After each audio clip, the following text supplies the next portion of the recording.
Hello and welcome back to a kooky corner of YouTube, where you find me conversing with the flowers and whiling away the hours. And if you know where that comes from, drop me a message down in the conversation box down below. If you know, you know. Yeah, flowers, white, wiry blooms. I don't know actually what to call them. But these have been in my mind for a while. I know I have a lot of things dangling around in my brain, but these, I can kind of remember seeing something similar. I can't even remember where, but they've been hanging around in my brain, so I thought I'd put my mind to putting them together. So we've got some little blooms, little wire hanging blooms, and that's the idea, is that they're a decoration of some sort. Now you could either do the hanging of them a couple of ways. One way is to put a little hanger on the back, and then they go on those command clips, the very tiny decoration ones, and go on your wall. Maybe a similar thing to the crows that I made, you could hang those as well. I'm kind of into decorating at the moment. Decorating my room with pretty things. And so these came to mind. I have some beautiful dyed blanket that I got from a lady called Madeline Millington many years ago, that I just rediscovered in my studio. And I thought, I'm going to put this to some use, because it's felted blanket, dyed felted blanket. And got quite a few different colours, as you can see from here. This one isn't. That was the same fabric as I made the crows from. That was a suiting, but it's a similar kind of thing, except this is, can you see, it's super thick. But it would work equally as well with felt, as that proves, because that's about the thickness of a felt. So, would you like to know how to make them? Well, I'm going to show you anyway. I've completed a whole little tutorial on how to make these. In fact, I think it features this guy here. But again, obsessed. So I want to make them in different ways, because they all have their own personalities. I mean, this one's very happy and jolly. This one, not so sure. He looks a little bit grumpy maybe, but you know what? Flowers can be grumpy. They can be grumpy if they want to be. Most of them are quite happy disposition flowers. You've got to have the odd one with a bit of a grump on. And I kind of love him as well. These beauties are obviously just happy to be in the garden. Anyway, let's crack on and I'll show you how to put them together. So let's have a look at what we're going to need to make our flowers. Well, go through the little pile on my desk. You're going to need a pair of scissors.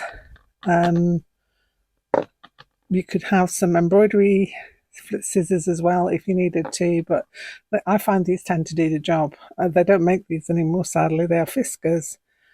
Soft grip, but they've got a micro tip on them, so they're really good for cutting detail. Anyway, you're going to need that. You're going to need threads. I like the Aurifil 12. I also like the Anchor pearl cotton. Any threads that you've got, some slightly thicker because they're going to be for decorative purposes, not specifically for sewing purposes. So yeah, threads of your choice. So these little applique needles, you're going to need those as well.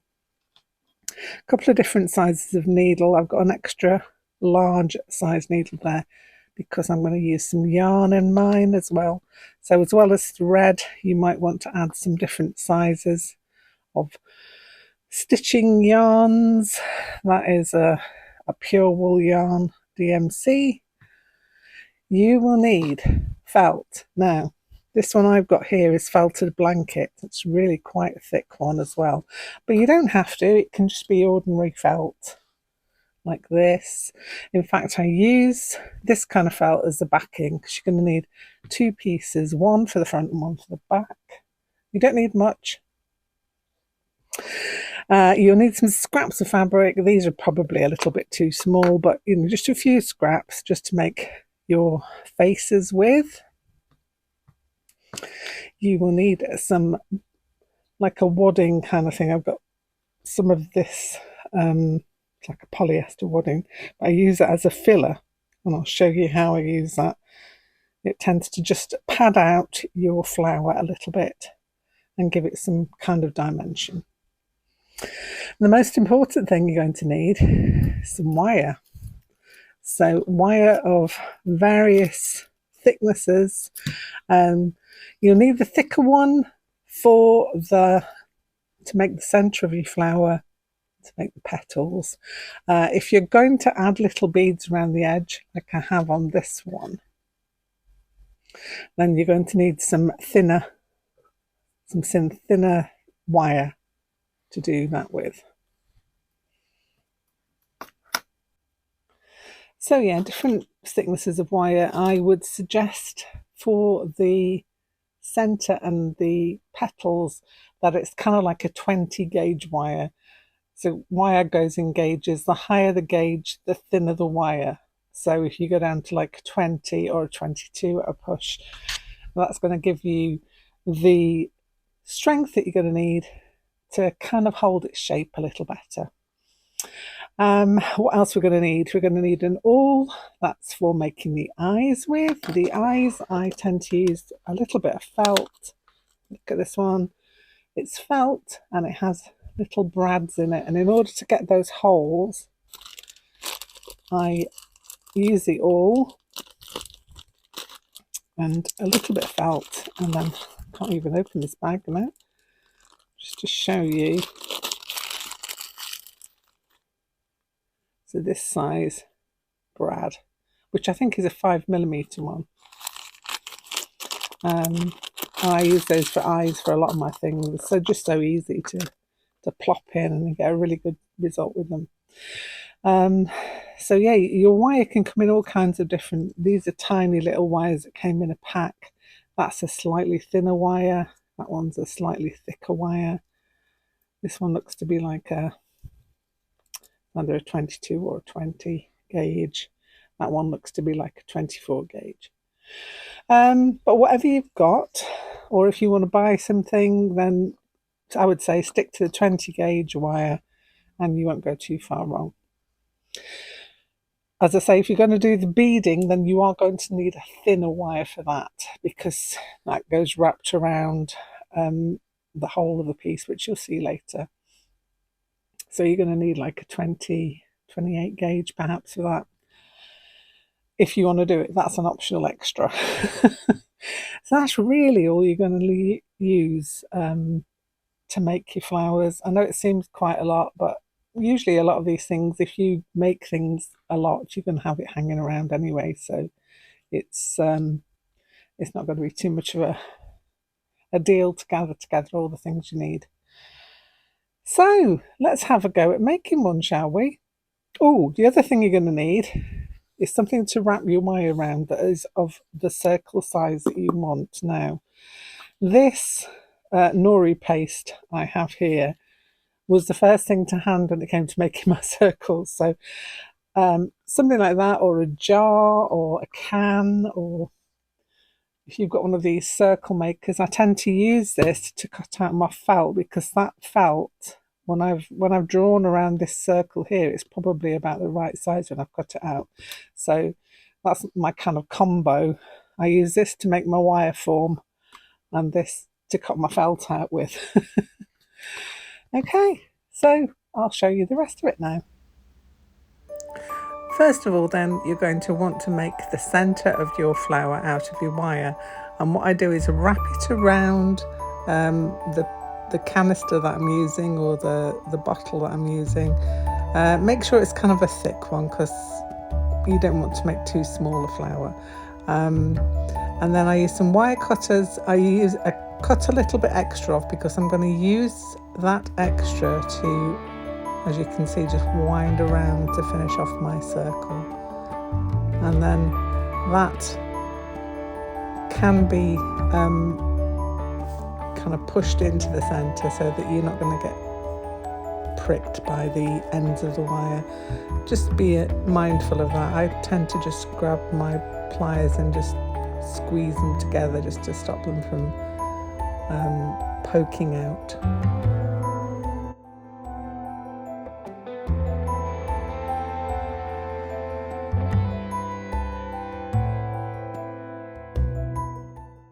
Once I've got my shape, I'll then put it back over just to reshape it into its circle. They will go out of shape when you're stitching them. You can just reshape it, it's not a problem. And once the stitching is on, that will not cause you a problem at all, because the stitching and the thread will hold it in place.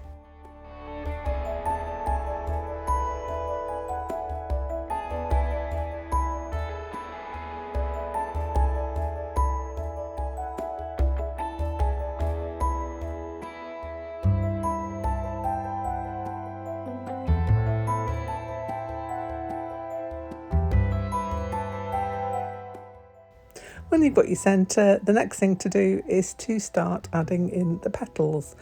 This is sometimes easier if you've got it on a smaller spool. So if you've got a big roll of wire, then you're going to want to cut off a good length of it so that you've got enough to make your flower petals, or wind them onto a smaller reel in order to thread it through, because what we're going to do is kind of thread it through and wrap around and then shape your petal.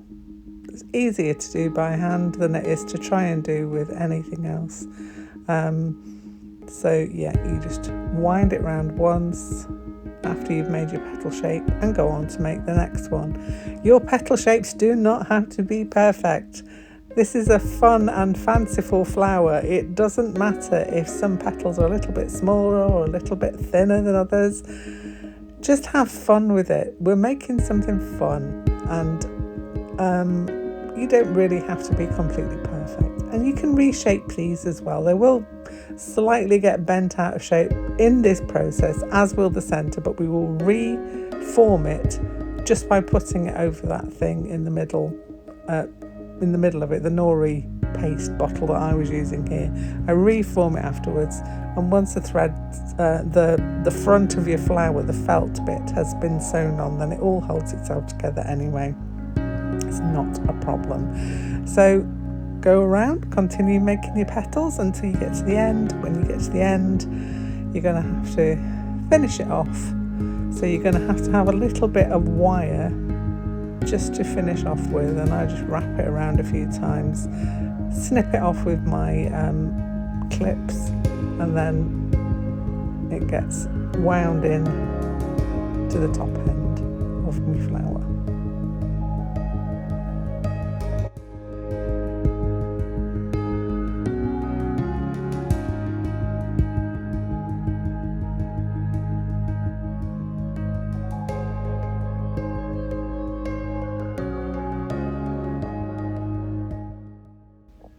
So yeah, just reshaping it. You can use this time to shape your petals a little more. You can see none of mine are perfect. Some of them are wider than the others. It really, really does not matter. And it gets to be one of those things that you get better at the more you do them. So the more you make them, the easier this will become. Although it is a little fiddly at the beginning, you'll soon get the hang of it. Okay, now it's time to stitch on the facial features. So the first thing I'm going to do is cut out the shapes that I want for my flower face. Now, I suggest you have a little draw and decide how you want yours to look before you start. This is my style. I realise and appreciate it's not going to be everybody's style. So however you want your flower to look, then you do it your way. I like a little central nose to go down all of my things. This is my style. Obviously, you'll have your own style. If you want to do it this way, that's absolutely fine. But it's nice to personalise things and do them in your own way so that you're happy with the result. So take some time, decide how you want yours to look, and then, yeah, have some fun doing the face of your flower.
Once you're happy with it, then take all the pieces off and then start sewing them on. So you just want to move the pieces off, because if you start picking it up and flapping it around, then it will go missing. No, I've had to cut a few out myself. Obviously you can pin these on. It's just sometimes easier to not have anything in your way when you're putting that central bit on, like I am here. So I'm just going to stitch it on with a whip stitch. I'm going to do the same with all the other bits of the face that I want to be on it.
So once I've stitched down everything, including the mouth, you can do that however you like, then the eyes.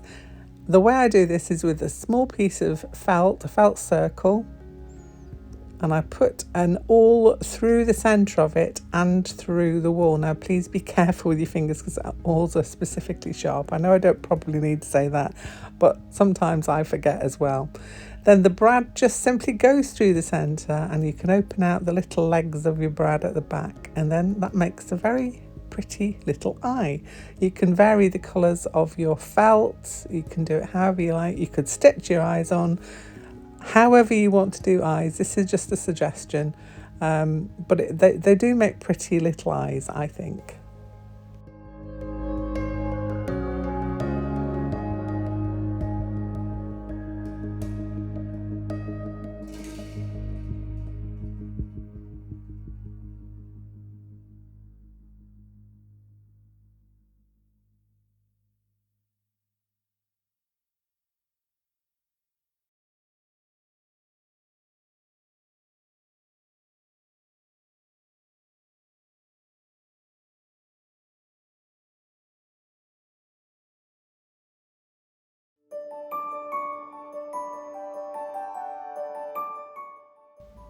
Now I'm just adding in some decorative detail. I like to run a little circle line around it just to add some interest and to get some stitching going on. And a lot of the times I'll do some stitching up and down the nose, like a running stitch, slow stitch. However you want to add detail in at this point, now's the time to do it. You don't want to be doing it when you've stitched it onto your wire frame, although if you do add bits in, it won't matter. But I like to get it mostly done before I attach it to the wireframe, so that I don't have to worry about bending things out of shape.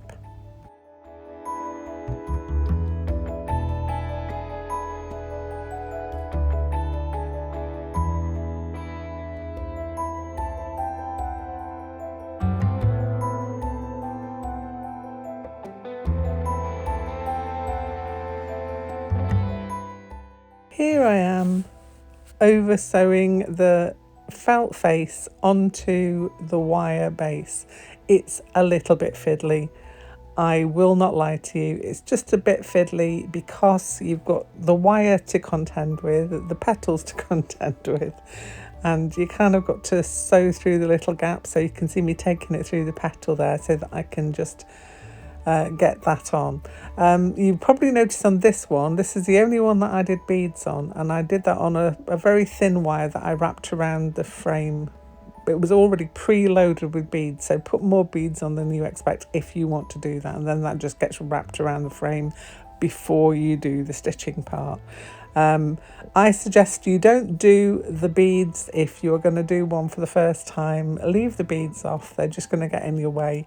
But once you've got the hang of it and you know what you're doing and you want to make a few of them, then, you know, have a go, play around, see what else you can add in. You could add something onto the petals if you wanted to. It could be some, I don't know, some very thin paper that you decoupage onto there, some kind of see-through tissue paper. I don't know, you can have a play with this. Once you've got the idea, run with it, see what else you can do with it. It always makes me happy to see what other people have a go at when they do my projects. I'm really happy to see different ways of doing things. I've gone off camera here, don't quite know what I'm doing. I think I've gone a little bit closer just so I can see what I'm up to with my needle, because as I say, it is a little bit fiddly. It's fun, but fiddly, just so you know.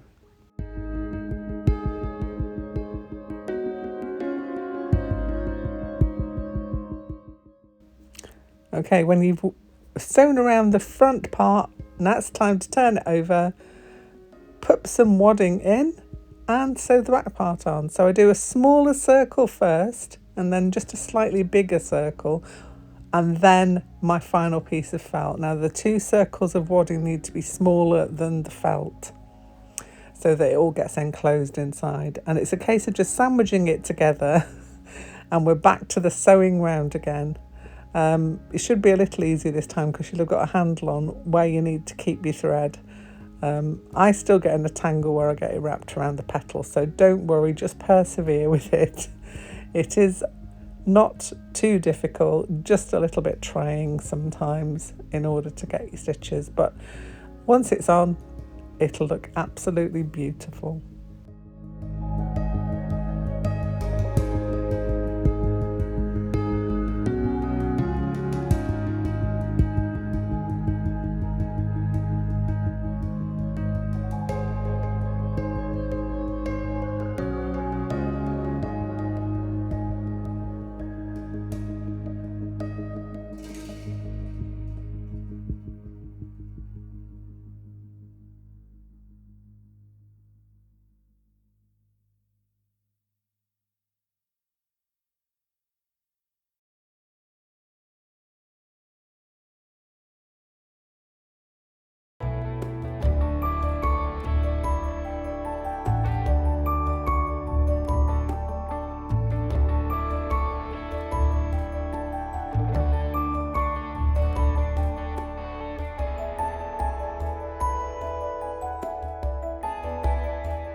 And here they are finished. When you've finished, you'll have beautiful flowers to look at throughout the summer months and even through the winter to remind you of the summer. If you've enjoyed this, don't forget to like and subscribe, and I'll be back here soon with something else. Bye for now.